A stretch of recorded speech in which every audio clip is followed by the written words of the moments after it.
ನಾವು 3 ಉಪಚುನಾವಣೆಗಳನ್ನು ಗೆದ್ದು, ಒಂದು ಚನ್ನಪಟ್ಟಣ, ಇನ್ನೊಂದು ಸಂಡೂರು, ಮೂರನೇದು ಶಿಗ್ಗಾವಿ. ಸಂಡೂರಿನಲ್ಲಿ ಮಾತ್ರ ನಮ್ಮ ಪಕ್ಷದವರು ಗೆದ್ದಿದ್ದದ್ದು. ಅಲ್ಲಿ ತುಕಾರಾಂ ಗೆದ್ದಿದ್ರು. ಅವರನ್ನು ಲೋಕಸಭೆಗೆ ನಿಲ್ಲಿಸಿದ ಮೇಲೆ ಅವರ ಹೆಂಡತಿಯನ್ನ ನಿಲ್ಲಿಸಿ ಅಲ್ಲಿ ಗೆಲ್ಲಿಸ್ತು. ಆದರೆ ಶಿಗ್ಗಾವಿನಲ್ಲಿ,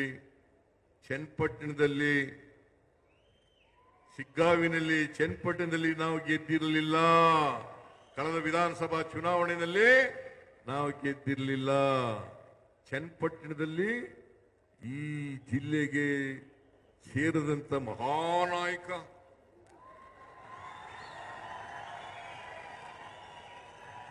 ಅವರ ಮೊಮ್ಮಗ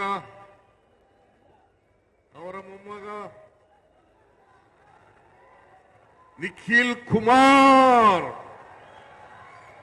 ಸ್ಪರ್ಧೆ ಮಾಡಿದ್ರು. ಶಿಗ್ಗಾವಿನಲ್ಲಿ ಬಸವರಾಜ ಬೊಮ್ಮಾಯಿ ಮುಖ್ಯಮಂತ್ರಿ ಆಗಿದ್ದಂಥವರು, ಅವರ ಮಗ ಸ್ಪರ್ಧೆ ಮಾಡಿದ್ರು. 2 ಕ್ಷೇತ್ರಗಳಲ್ಲಿ, ಒಂದರಲ್ಲಿ ಚನ್ನಪಟ್ಟಣದಲ್ಲಿ ಕುಮಾರಸ್ವಾಮಿ ಗೆದ್ದಿದ್ರು, ಶಿಗ್ಗಾವಿನಲ್ಲಿ ಸಿಟ್ಟಿಂಗ್ ಮುಖ್ಯಮಂತ್ರಿ ಬಸವರಾಜ ಬೊಮ್ಮಾಯಿ ಗೆದ್ದಿದ್ರು. 2 ಸ್ಥಾನಗಳನ್ನು ಗೆಲ್ಲಿಕ್ಕೆ ನಮ್ಮ ಕಾರ್ಯಕರ್ತರು, ಮತದಾರರು ಮಾಡಿದಂತ ಆಶೀರ್ವಾದ ಕಾರಣ ಅಂತಕ್ಕಂಥ ಮಾತುಗಳನ್ನು ಹೇಳಲಿಕ್ಕೆ ಬಯಸ್ತಾ ಇದ್ದೇನೆ. ಅದಕ್ಕಾಗಿ ಸ್ವಾಭಿಮಾನಿಗಳ ಒಕ್ಕೂಟದವರು ಹೇಳ್ತಾ ಇದ್ರು, ನಿಮಗೆ ನಿಮ್ಮ ಪಕ್ಷದ ಅಧ್ಯಕ್ಷರಾದಂತ ಡಿ.ಕೆ. ಶಿವಕುಮಾರ್ ಅವರಿಗೆ ಕೃತಜ್ಞತೆಗಳನ್ನು ನಾವು ಸಲ್ಲಿಸಬೇಕು, ಮತದಾರರಿಗೆ ಕೃತಜ್ಞತೆಗಳನ್ನು ಸಲ್ಲಿಸಬೇಕು ಅಂತ ಹೇಳಿದ್ರು.